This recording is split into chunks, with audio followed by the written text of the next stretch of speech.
I think I pulled the stunt where I was like, don't I know you from somewhere or something like that? Ugh.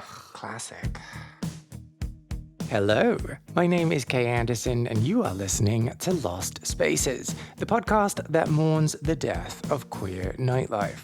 Every episode, I talk to a different person about a venue from their past, the memories that they created there, and the people that they used to know.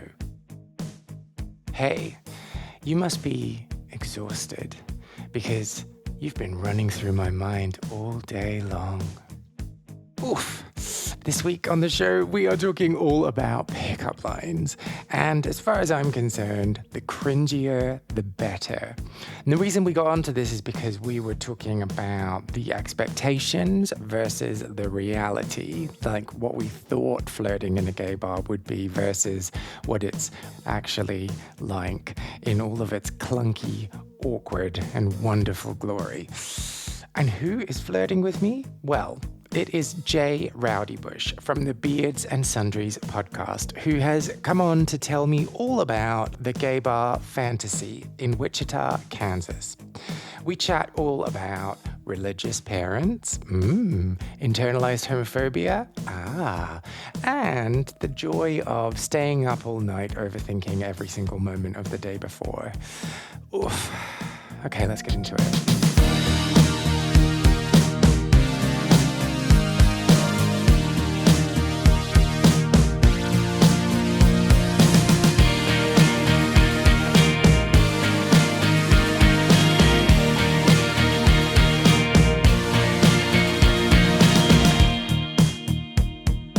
So, I want to ask questions about growing up with religious parents. Oof. We're going right in there. It's a blast. Do it. Oh, I'm trying not to frame this question so it's offensive. Oh, it's so hard to offend me. Okay, all right, fine then. How many ways did it fuck you up? Lots and lots and lots of ways. You guided yourself one whole direction because that's how you were told to do it in church. And then you start to realize that, for example, this religion is one of thousands of religions. And so then you start to question, well, is the way that I was told the only way to do things? And then you start to just find all of these walls, for example, that were built based off of how you were told to live. And you find out that you're judgy to people because your parents were judgmental, even though that's exactly what the Bible teaches you not to do. It's wild. Yeah. Well, and then, for a long time, I had internal homophobia and didn't quite understand that that's what I was going through, even though I was gay.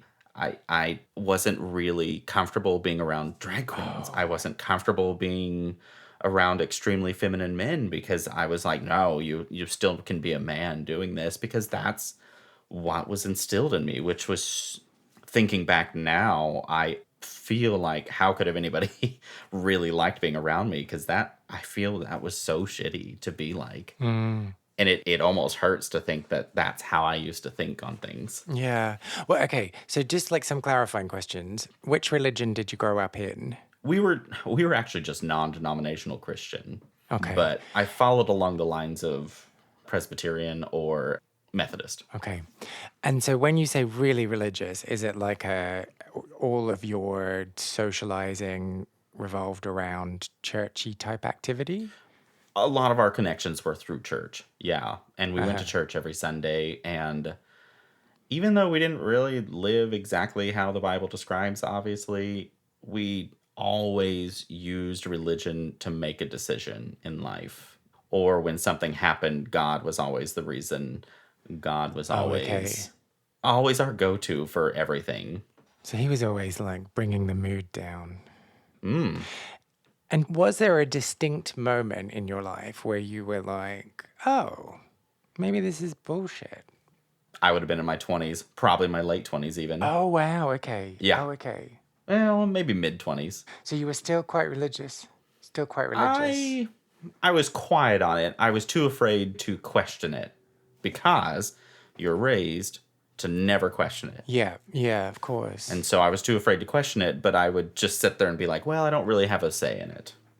So what happens for lots of people is when their queerness emerges, it butts up against the religion. Oh, yeah. And that's the moment where they're like, oh, hang on a second, this isn't going to work in the long term. So did that not happen for you? Or So for that part, probably in my late teens, I was just like, I guess I'll just go to hell because I can't change this. This is just how I feel. And then in my early 20s, I started kind of transitioning from, I don't think that God's going to put me in hell for this sin when literally everyone else sins. And so that's kind of where I just laid for a while. And then now I'm like, wait a minute.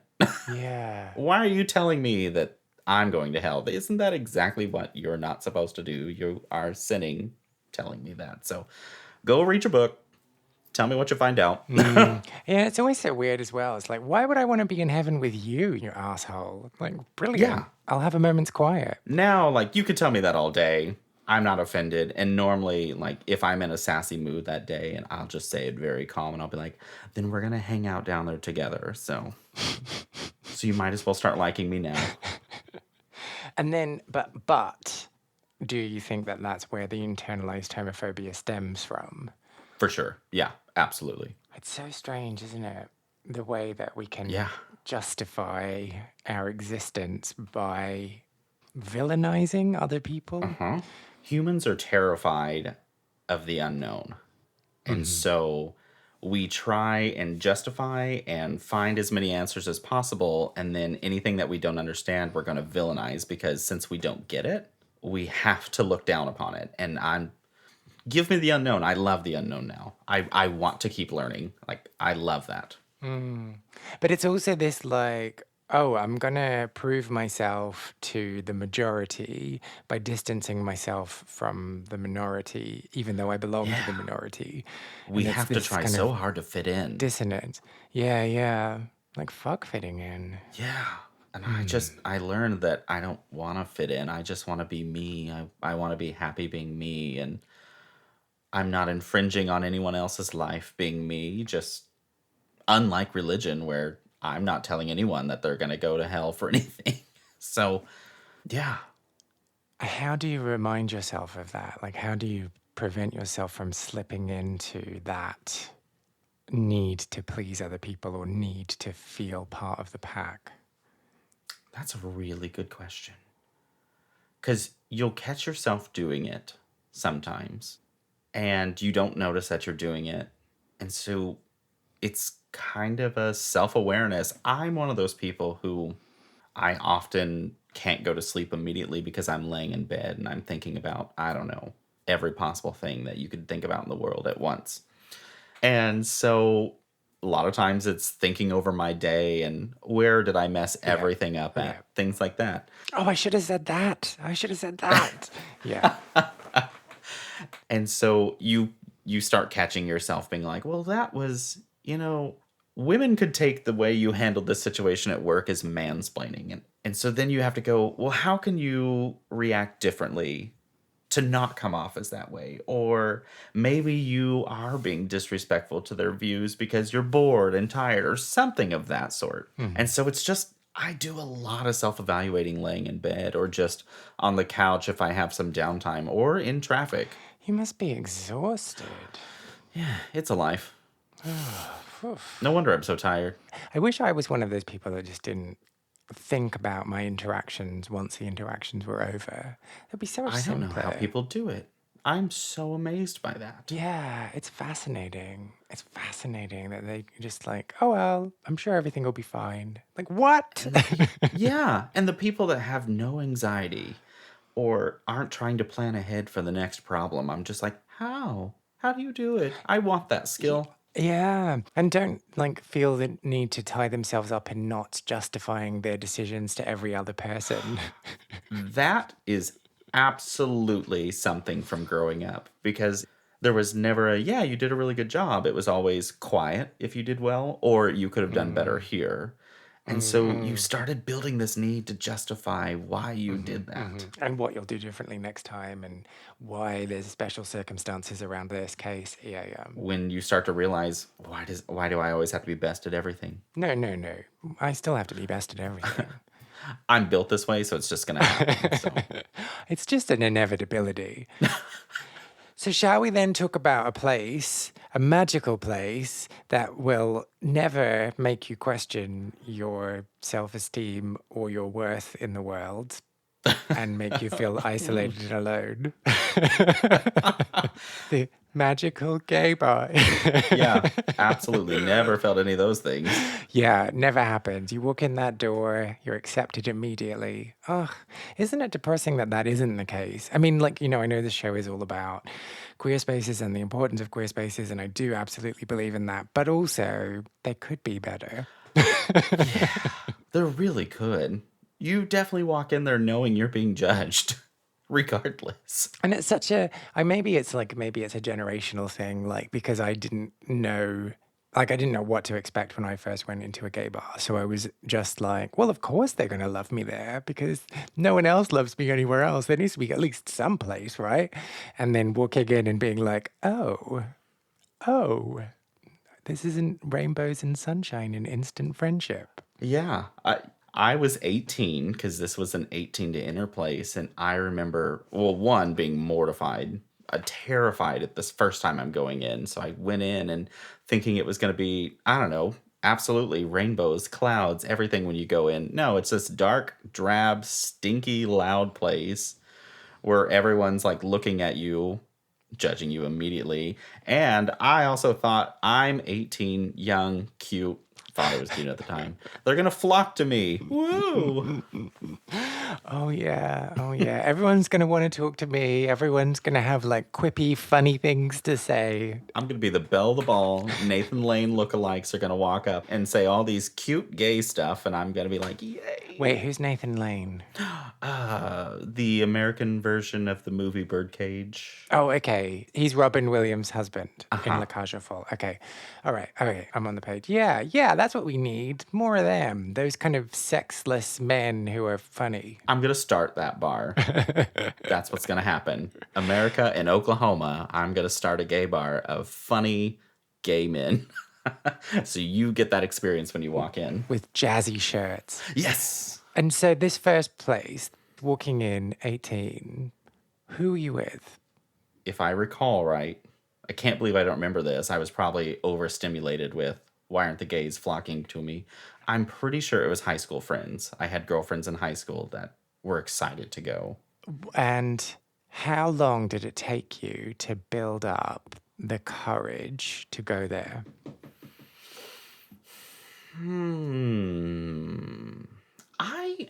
Weirdly enough, I think I was like, we should go to a gay bar. And we finally picked a Saturday to go because, well, we lived an hour away from it. So you kind of had to plan that out. Wow. Oh, yeah. I left this detail out. I lived in the middle of nowhere, Kansas, growing up.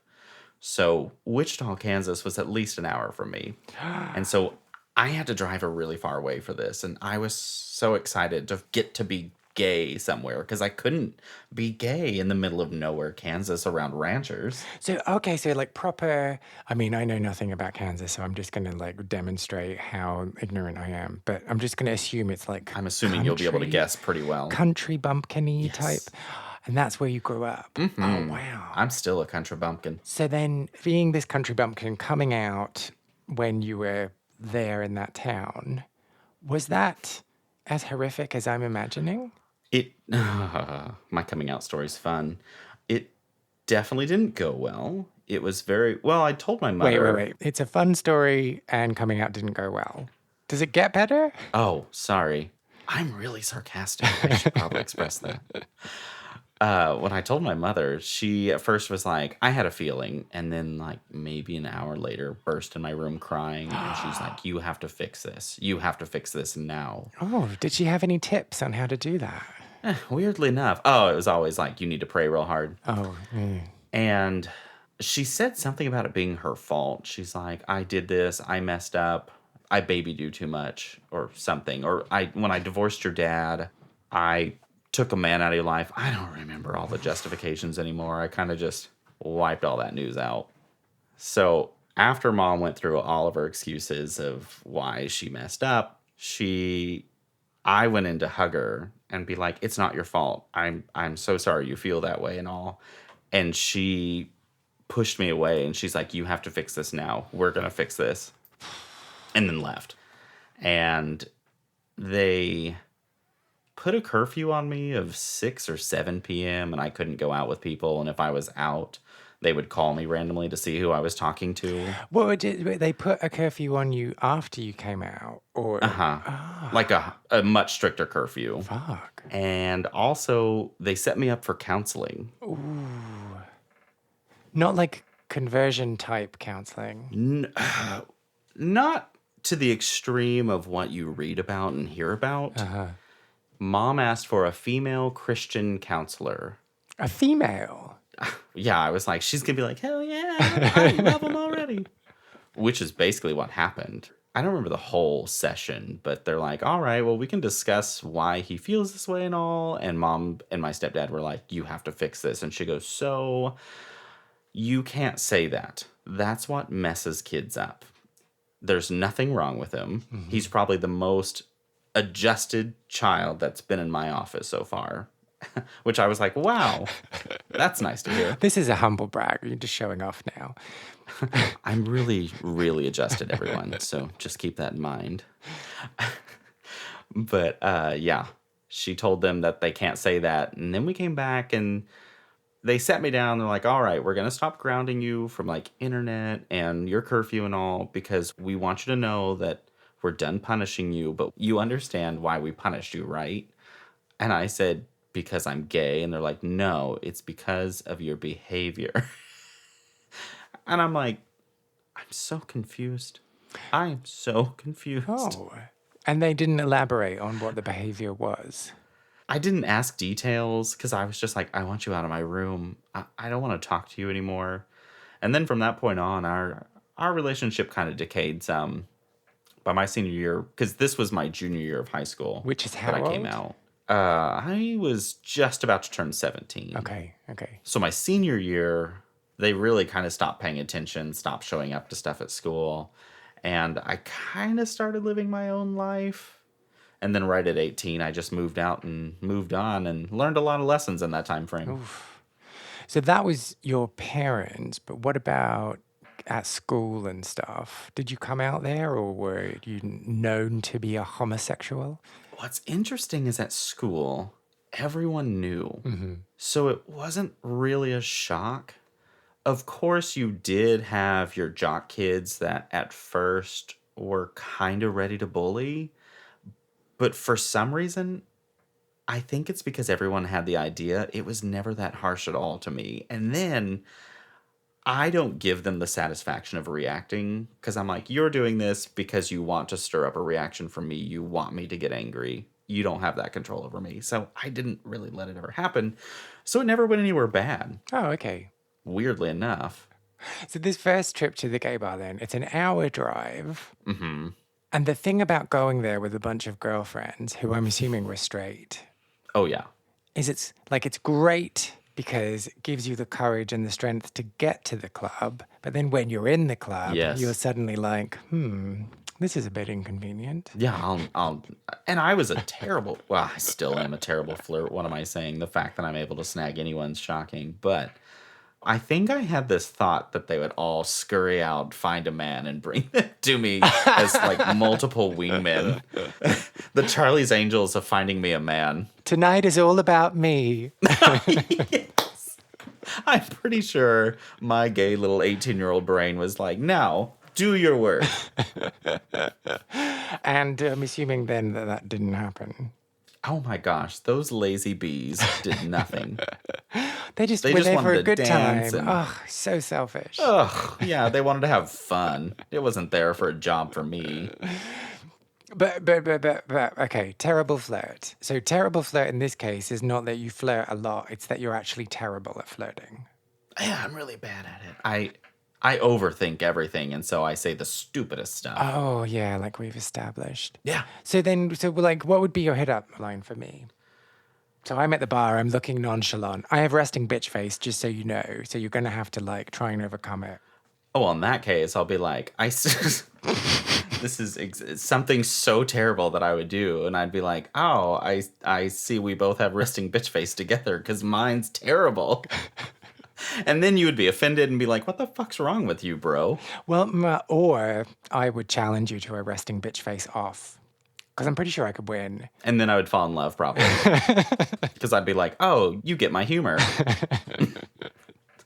But okay, flirting. Flirting is terrible. When you like have a joke and someone doesn't get it, and you're just like, oh, what do I do? Do I keep trying? Do I back away? Do I just escape into the night? I am just like, wow, so that joke flopped really bad, and I have a feeling you already hate me, so thanks. Like, I shut myself down, like, all right, you hate me now. And the thing about it is that, like, actually, they've just demonstrated to you that they have no sense of humor and they're really unfunny. So why are you not just like, oh, phew, dodged a bullet? Instead, you're like, I am mortified. This has gone terribly. Well, so I'm mortified at how the exchange went, and then I leave, and I'm like, ugh, God, thank God I didn't snag that one, because they'll never understand me, because I'm full of shitty jokes always. But the thing is, you want them to know that you were, like, not bothered by the fact that they're not interested in you. So you can't walk away and then have that realization. You need to let them know straight then. But then if you do let them know straight then they'll have won.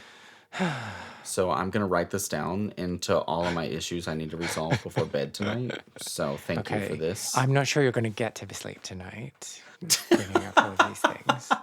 It's quite a lot to work through. Oh, well, what's new then? But yeah, that just never goes well for me. When I am being absolutely hilarious and the funniest person in the world, and the other person just isn't picking up on my jokes. Yeah, you're out. I can't stand you. I can't even be around you if everything I'm joking about is falling deaf. I'm out. You're not going to be good for me. But so is that your only approach to flirting then? To say a stupid joke and see how you get on? Probably. I mean, I've complimented before. Ooh. But what have I complimented? It's been a while. I don't go out and flirt that much. I'm usually out with friends and accidentally snag one that way. But Accidentally snag one that way. Are you selling yourself short? boop. I've complimented someone on their eyes before, but then I strayed away from that because my brain's like, do something that's memorable. Every guy compliments eyes. But what if they have nice eyes? Then I'll tell them that second. Oh. I'll throw them with a tacky joke, see if they get my humor, and then I'll be like, oh, your eyes are beautiful. I love you. Yeah. It's a tough one to play. The thing is, because my voice is so, like, monotone, if I ever compliment someone, it sounds like I'm being sarcastic. Oh, yes. That's perfect. That's funny to me. I love the dry monotone, like, where I have to sit there and be like, thanks, I think. Oh, okay. Most people don't enjoy that. It's almost like the challenge of I have to figure out, or I just start assuming that everything's being really nice, and then I find out later you're mean. Yeah. It's a shame that flirting isn't a subject at school. We're missing out on so much social awareness at school. How to flirt, how to talk in public, how to anything. Talk in like public. Oh, God, yeah. how to talk at all to random strangers and how not to be weird. I don't care about the mitochondria being the powerhouse of the cell. Tell me, how do I make a normal conversation, or how do I make a phone call and leave a proper voicemail? Oh, yes. How do you structure a voicemail message so it's not just a garbled mess? But also, we should have had a small talk course at school, because then I could, like, maybe survive small talk. I think they're just expecting everyone to just pick it up and understand how to have small talk. Yeah. Like, why are we learning maths? It's also funny looking back at how I grew up with this pure lack of understanding of social awareness, that things I say and how they could impact other people. And so I think I'm just being funny and nice. And then the way I can't even think of an example at the moment, but the way it came off to other people was so shitty. And I'm like, oh gosh, I didn't even think about how saying you look stupid could be mean. You know, It's really easy to misinterpret when you call someone a stupid, lazy bitch. exactly. You should know that I don't think you're a lazy, stupid bitch. You might be, though. Yeah, maybe we should move on before you compliment me. So, getting there, girls, flirting, not flirting. What else do you remember from that first night? I was so zoned out. I'm such a people watcher, and I remember just staring at this small little dance floor that everyone was packed out on and kept looking around at everyone and like catching I was this really shy, naive boy, so I'd like catch eye contact and then do that look away thing. And then I would just kind of like look like, oh, I wasn't trying to get your attention, and kind of have this little face I can't even explain in words. Did that ever work for you? That never worked for me. No, never, ever, no. Does it work for anyone? I don't think so. Oh, it's weird. Yeah, I was sure that was going to be the way I was going to pick someone up, and it never happened. Yeah. I had to get aggressive. If anyone ever did that to me, I'd be like, oh, they're definitely not interested, because they just had to Look away. immediately look away when they saw me. And they started giggling. And they were like, hoo, and I was like, ugh, they're crazy. Yeah, it would be good if it worked. But besides that, I do remember finally hitting on a guy once. I think I pulled the stunt where I was like, don't I know you from somewhere or something like that? Ugh, Classic. I know. And he called me out and he goes, no, I don't think you do. And he goes, but nice pickup line or something. I was like, and then we ended up doing the deed. Right then and there, or like? Oh, there were no. oops? No. I went back to his place. Then found out later he still had a boyfriend. And I was like, oh, no. Oh, rats. I'm one of those. Aw. I feel inspired now to go out and just try bad pickup lines on people and see what happens. You know, we could just like write up a whole bunch of bad pickup lines and you could start a new podcast and tell us how it went. Yeah? Okay, so where would we start? Um, Are your arms tired? No, what's that one? Because you're an it's- angel in my dreams. It's on the or tip of my something? tongue. That sounds familiar. So I always think of the one where you have a sugar packet that actually says sugar on it and you drop it and then you pick it up and go, oh, you dropped your name tag. I mean, that's a whole other level. I don't know if I could pull that off. I don't have the panache. I don't think I could either. Also, the fact that you have to keep a supply of sugar packets available. Yeah, I'm not so bothered about that. I guess it's the same idea as keeping a condom in your wallet. You can just keep a sugar packet in your wallet. But like when it gets to the point where it's all ratty and like smushed and gross because it's been in your pocket for ages, and you're showing it to someone like, "Hi," they'd be like, yeah, you need to go." Okay, so then you keep a box of sugar packets in the car and just keep swapping it out. Yeah. This is a foolproof plan. So I'll do that. Box of sugar sachets. See what happens. Get back to you. Or this is what we do. We both think these up and then we try them in different countries. And then the podcast will be how it worked in each country. There are so many variables there, isn't there? A lot. Because one will be delivered by you, one will be delivered by me. Oh, yeah. And we know that I'm bad at this. No, well, I'm also bad at this. I feel like I'd have more success in America because I could be like, I have an accent. Hi. So why don't we do it? So you go here and I'll go there. Great idea. Yeah. Getting more and more complicated. Trade places for a week. I'll see how many people in Oklahoma I can pick up. You can see how many people in London you can pick up. Right. So let's close out. Okay. And I'm going to ask a question about fantasy. Obviously, because that's why we're here. I don't know why I had to say that. Anyway, the question is, what did that place teach you about yourself? That I was a confused, self-conscious little gay boy and that I had no idea what I wanted. But it did teach me also that there is a place of community I can go to, at least, where people collect, and I can be a little bit more me and not feel afraid. And I don't know, it also just gave me that excitement that something exciting could happen from it, even though nothing ever really did. But I would have to say it definitely taught me that regardless of where it is, if you find a community that's similar to you, you can be a little bit more comfortable than being so uptight like you always are, or like I always was. Do you have any memories of fantasy or clubbing from your own queer scene that you want to share?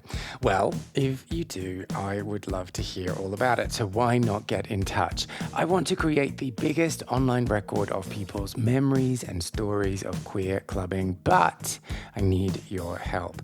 Go to lostspacespodcast.com and find the section Share a Lost Space to tell me all about what it is you got up to. And whilst you're there, you can also share one or two of your favorite pickup lines. Or if you'd prefer, you can find me on Facebook, Instagram, and Twitter, where my handle is Lost Spaces Pod, across all three. Handy, right? Find out more about Jay by listening to his show, Beards and Sundries, wherever you find podcasts. Or also, you can follow him on Instagram at Beards and Sundries, and the link will be in the show notes for this episode. If you enjoyed this episode, I would really appreciate if you took the time to subscribe, leave a review on your podcast platform, or just tell other people who you think might be interested in giving it a little listen too. My name is Kay Anderson, and you have been listening to Lost Spaces.